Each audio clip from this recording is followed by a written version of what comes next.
I'm Dr. Tyson Marostica. And I'm Dr. Derek Moore, and we are your sports quacks.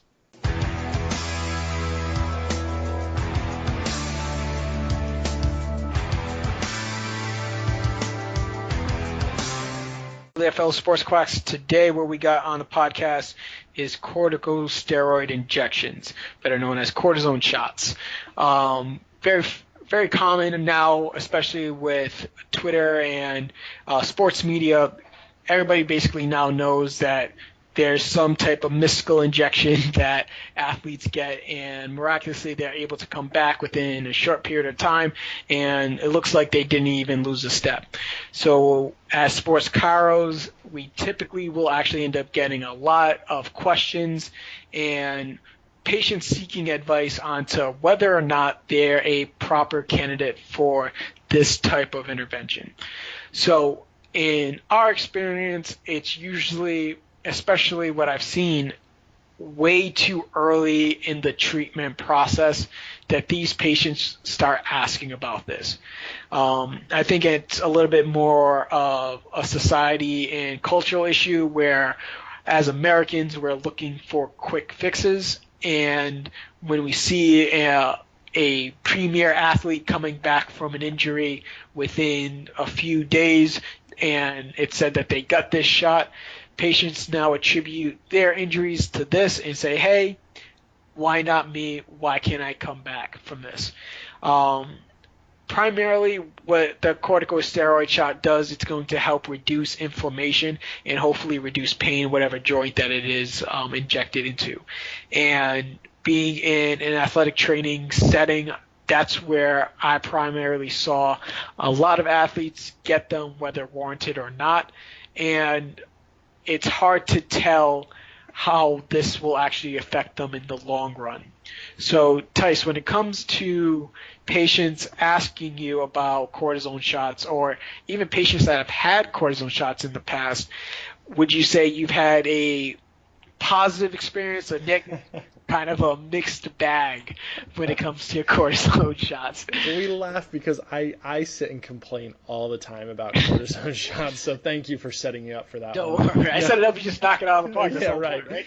All right, so here's the thing. I'm gonna say mixed bag because I've had good experiences where patients get a cortisone shot, they still seek out conservative care, and they are smart about their recovery process. They really, they understand that the corticosteroid injection is used to decrease pain, right? But way too often do I hear of, I had the injection and then I was good for 5 years. Like, what?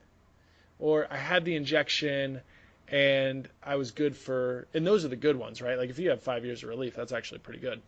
But sadly, I hear the ones that are like, oh yeah, I had a cortisone shot. It lasted for about 3 months, and then I went to go get another one, and they either gave it to me, which is really sad when I hear that, but a lot of times I do hear they won't let me have another one for like 6 months, right? And I think it depends on the patient's financial state also. Like if you're paying out of pocket, like I've seen a lot of patients that their insurance won't cover cortisone shots, so they pay out of pocket, and the doctor will give them to them if they request it. But unfortunately, there's side effects when it comes to these injections because if you're getting it in the joint, it actually, multiple cortisone shots shows that it tends to break down cartilage. So you've then started a process of joint degeneration because you wanted to get pain for something else.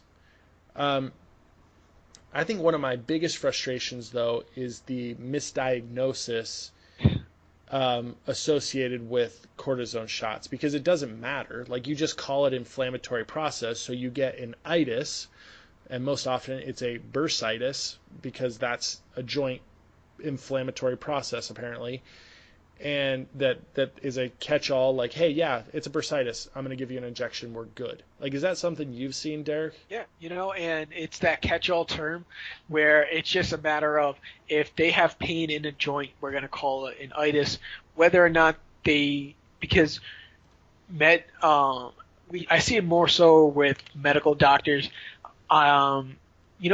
what would be interesting is I'd actually want to talk to maybe like a DO, because I haven't had a cortisone injection from DOs, which has been odd. It's mostly just medical doctors that I've had medical doctors, and then I've also had PTs refer out for the cortisone injections.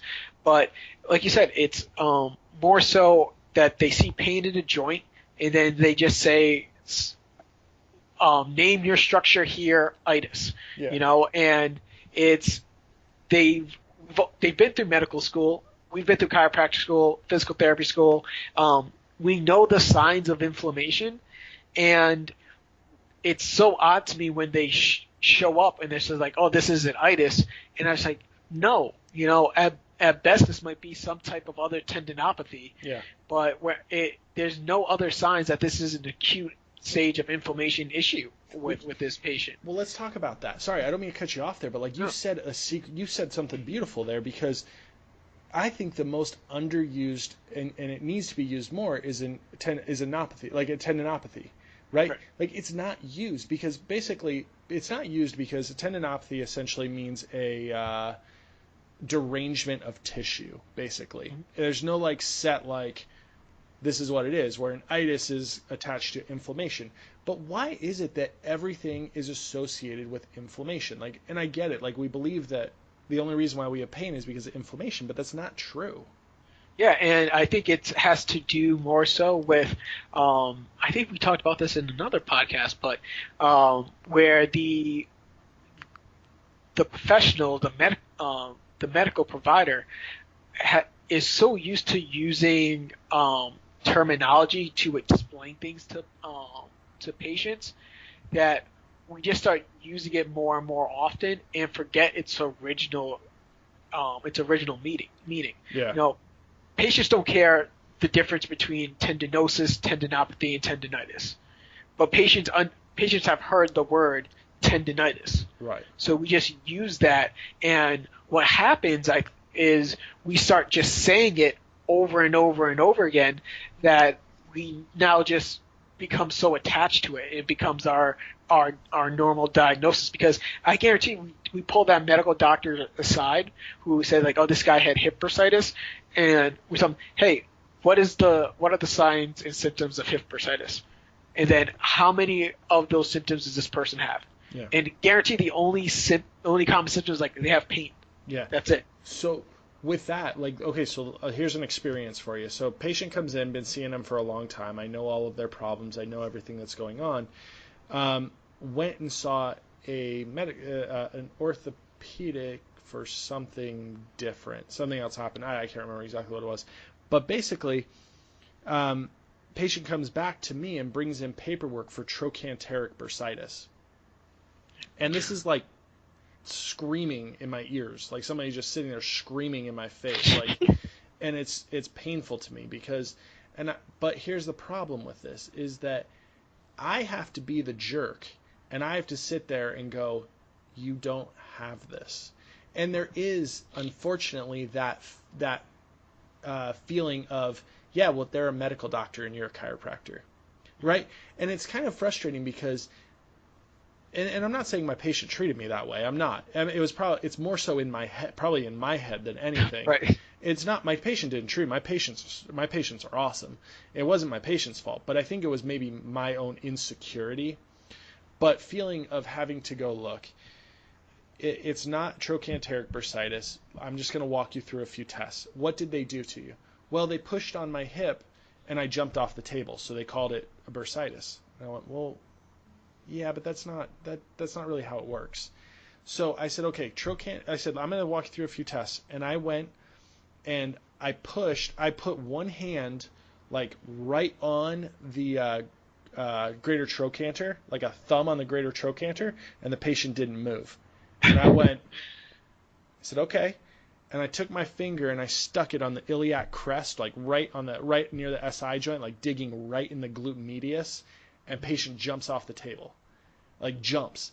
And I go, look, like if you have a trochanteric bursitis, if I even touch my hand to the TFL, to the tensor fasciae lata, or to the IT band, you're jumping and you're screaming at me and you're probably punching me in the face.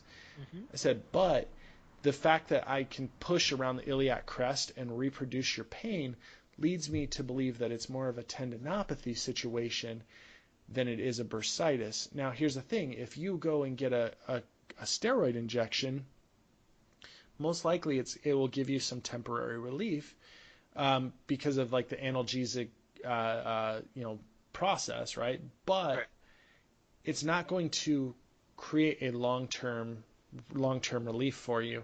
And so that's my first situation of now, because it was misdiagnosed by a doctor, I kind of look like an idiot who's sitting there saying, oh, this doctor's a moron. But I'm not saying that. I'm just saying, hey, here's, how you diagnose a musculoskeletal issue.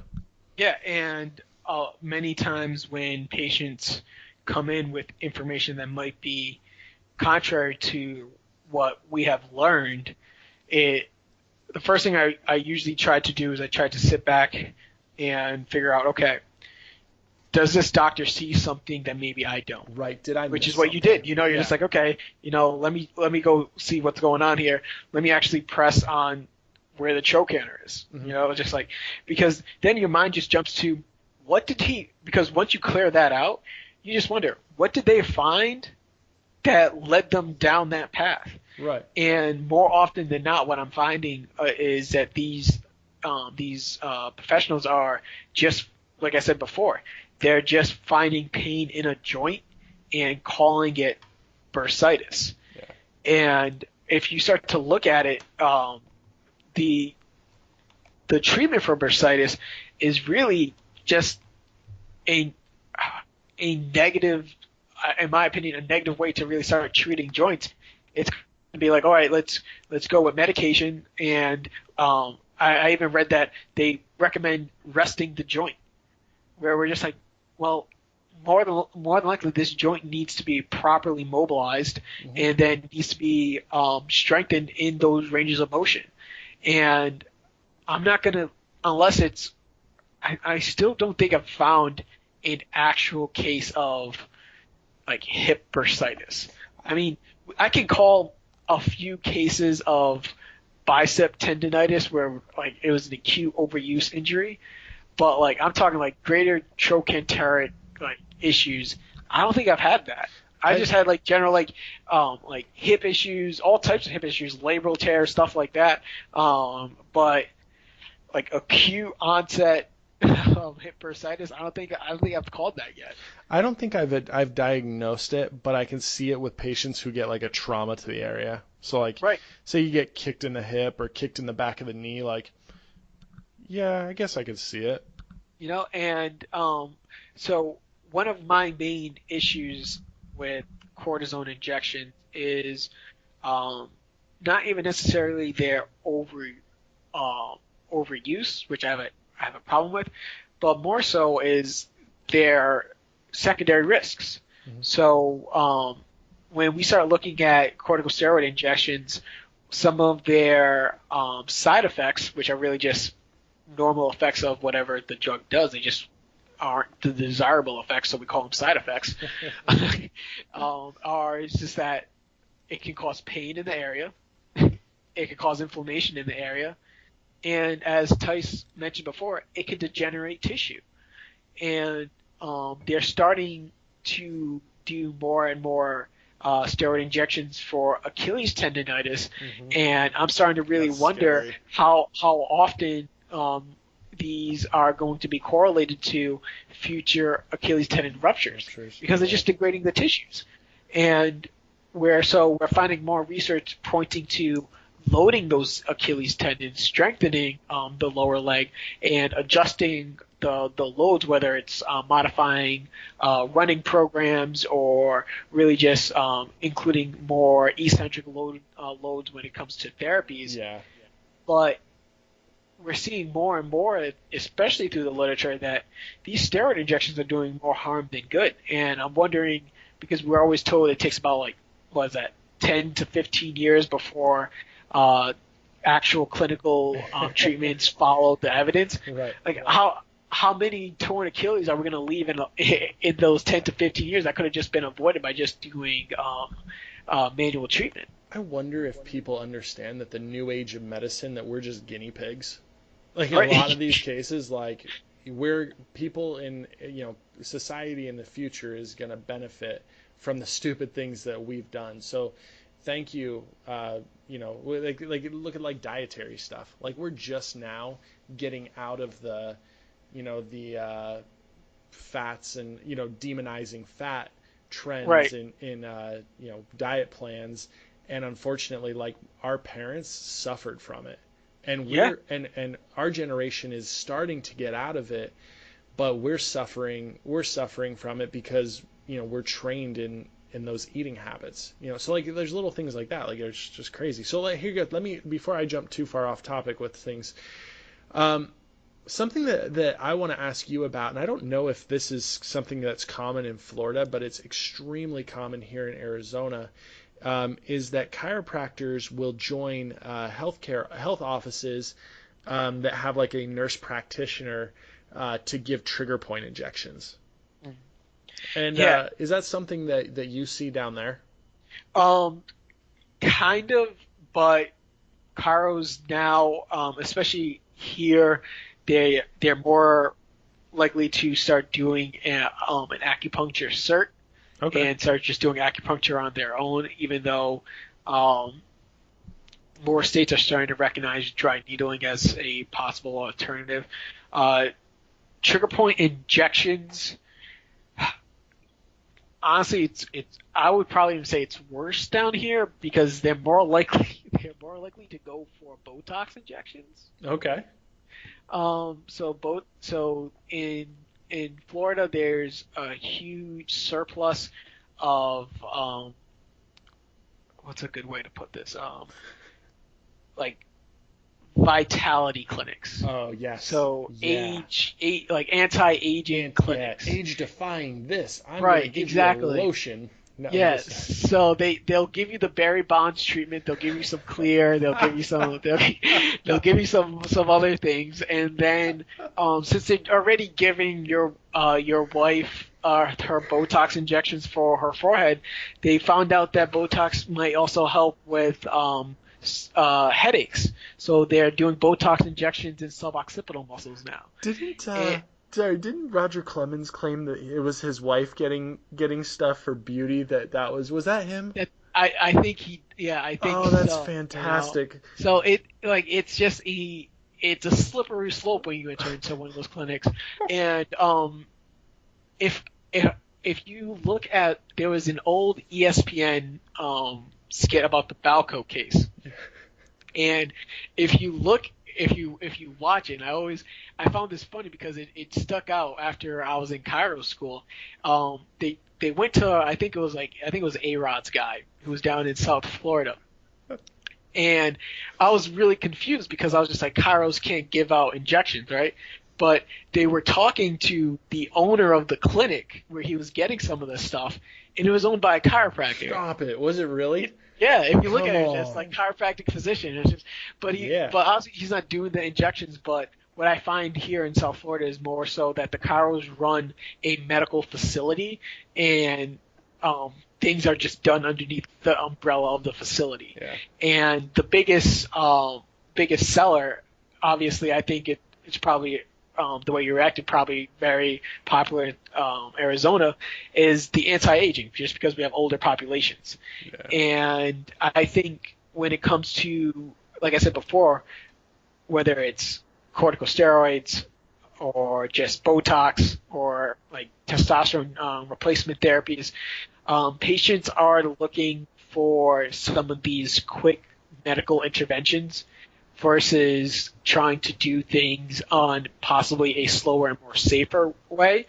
and they just have things backwards. Yeah. It's more so just like, hey, listen, let's take the time to rehab this area and then build it up. You don't need to do the testosterone right away.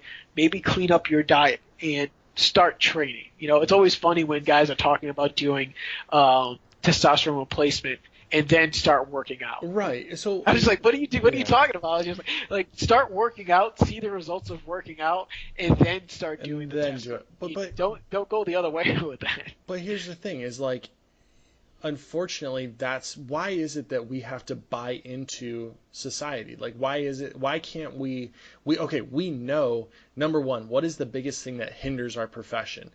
It's patient compliance.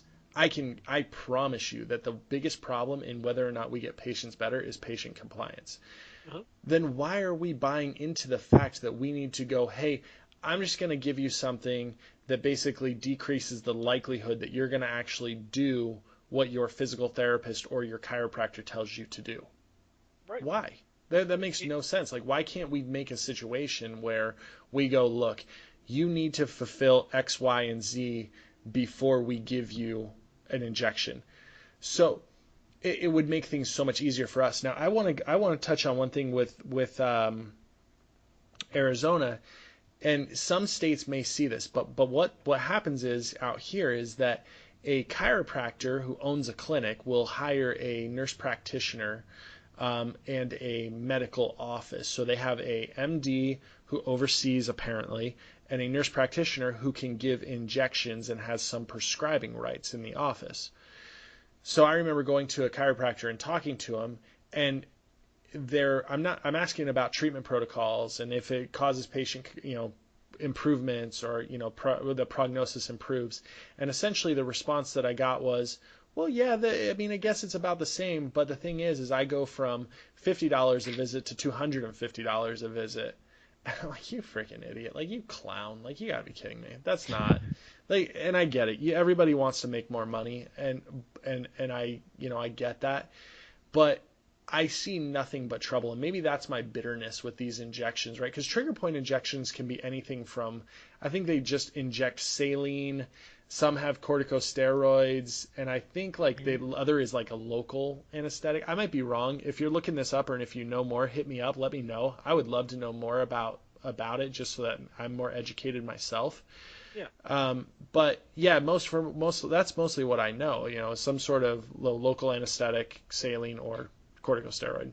Yeah, and it's odd too. So with the saline, it's called prolotherapy. So PROLO, prolotherapy. And what I've actually seen, and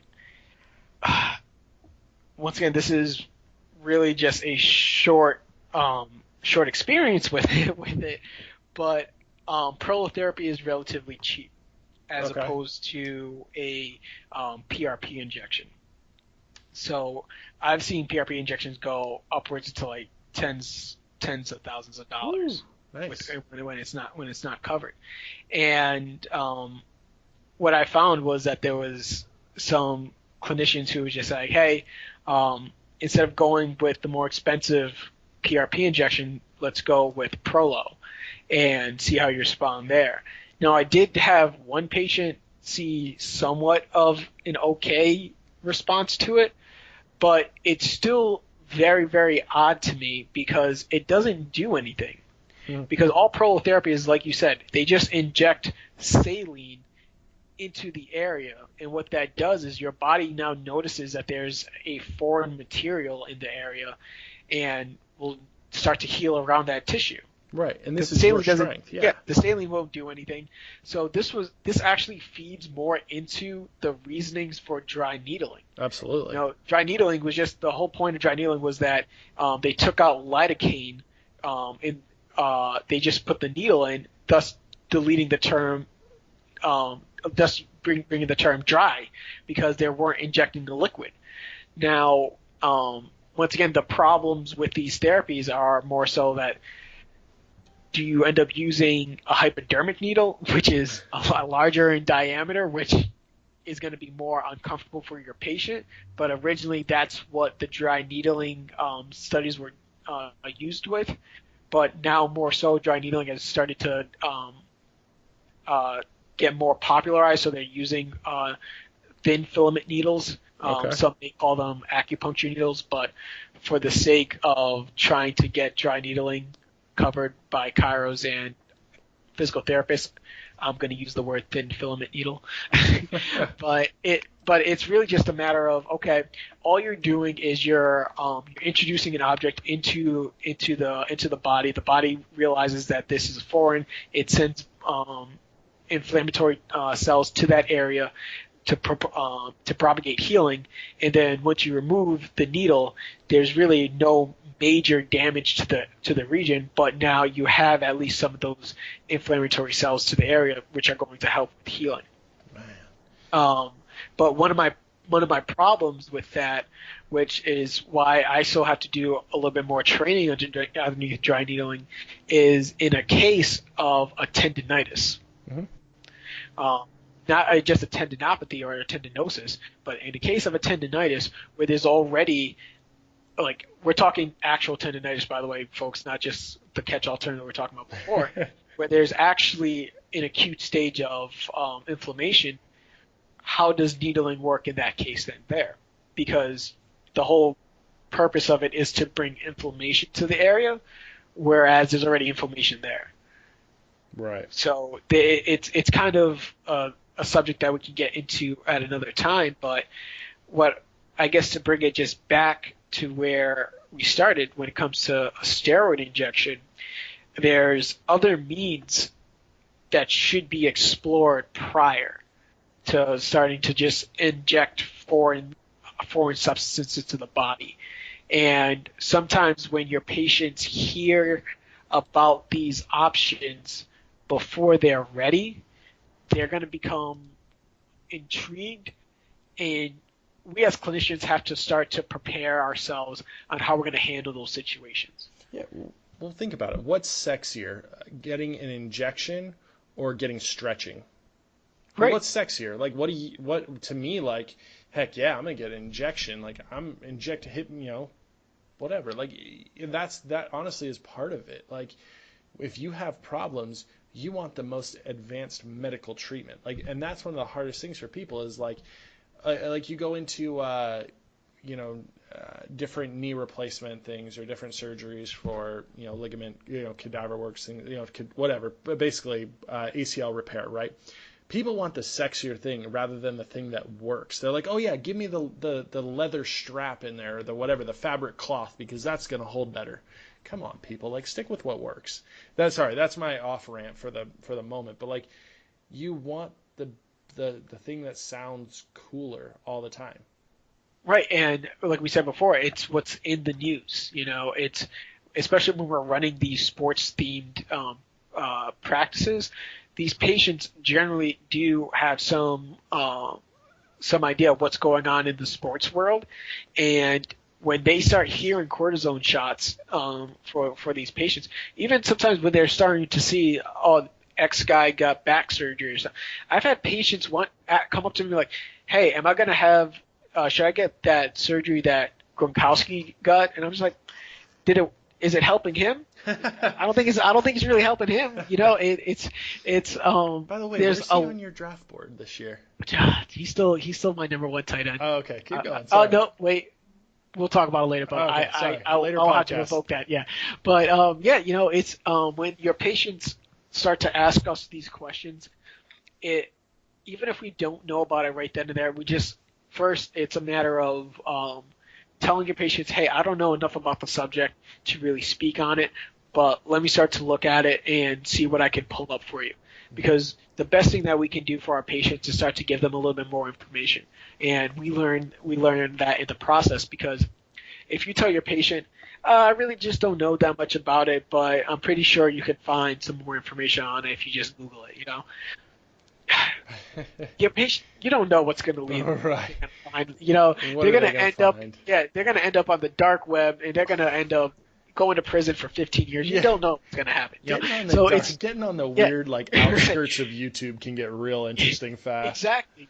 So it's on us to not only be their doctors but also their educators, and we know how to go. We should know how to peruse the evidence, really start to look through the studies, find the information that's not completely biased for one side or another, and just present it to them. Even if we have biases, if I see a study that says, hey, cortisone injections are relatively successful after 6 weeks of conservative care for knee pain. And we're coming on to week number 4 or 5. I might bring that up and be like, hey, we've seen that it's been a little bit more successful at this stage. Let's start thinking that this might be an option for you. Leave your ego at the door. If research is showing that it might be beneficial at a certain point, then at least convey that information with your patient, because that's going to be useful for them. Yeah, you see, you said something interesting in there. As trained chiropractors, we're always going to have biases. Yep. Unfortunately, we are, and that's kind of what you do when you pay $200,000 for an education. You buy in, and that's nothing. There's nothing wrong with that. We still get patients better, but you've got to understand, you are going to have some bias, so you've got to be willing to kind of take down that wall a little bit to listen. So, funny story here. I was sitting at the barber shop, right, and I've seen this guy. So Derek and I are both extremely picky about our hair. I am, right, and we've talked about barbers all the time, right? We've had this conversation back and forth. You want to know the fastest way to stop for a barber to lose your business is for him to tell you that you're balding and you need to go get prolotherapy to prevent your hair loss. There you go. I've never been so mad in my life, dude. And it's funny. I remember as a kid, laughing when my dad was came home and he was so, he was upset about balding. And then this guy, I'm sitting there and he's like, yeah, dude, you're thinning out quite a bit here. They're doing this new prolotherapy injection thing. You can get them in your scalp and it helps your hair grow back. And I went home and I went to Jane and I'm like, oh, this sucks. I'm old now. Right, I've officially reached that point where my barber's just like, dude, you need help. Yeah, I'm might as well just shave my head now. I'm like, you're a jerk. I have a full head of hair. Please go to my Facebook page. Look at me. I have a full head of hair, but apparently I'm balding. Dude, just pull the Chris White come in next week, bald head. Just shave it straight up, Chris. I hope you listen. I hope Chris is listening to this one. Oh, I'm dropping names. I just remembered. That's okay. I hope he's listening. No, and I just.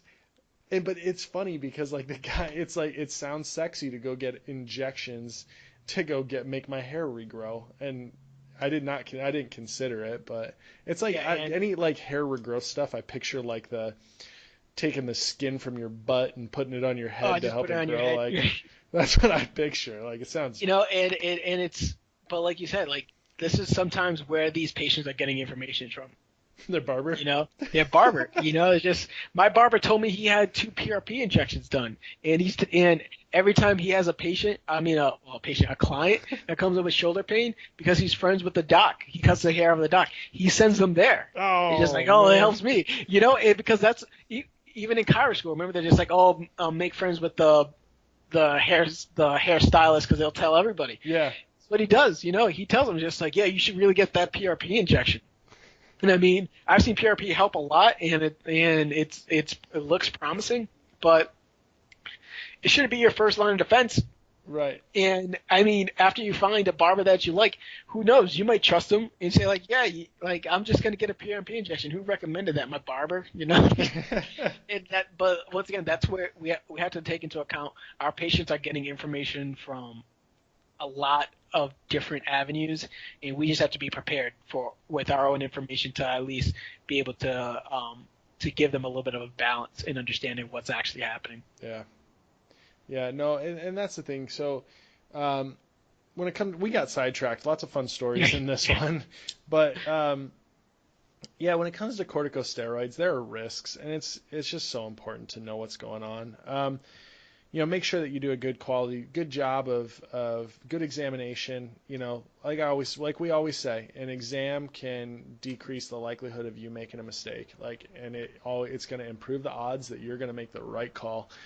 So do it right the first time, and be open to talking to other healthcare professionals about what you're dealing with. Somebody says, "Hey, I'm getting a cortisone shot," call them up. Just ask them. Say, hey, why are you doing this? I'd love to know. Just fill me in, because maybe you missed something, Mm-hmm. But yeah, like always, like us on Facebook, follow us on Twitter and Instagram. Hit us up with information that you guys have. Again, fun topic. We'd love to talk more. If you guys have more information about trigger point injections, stuff like that, please send us some info. Have a good night, and we'll talk to you guys later.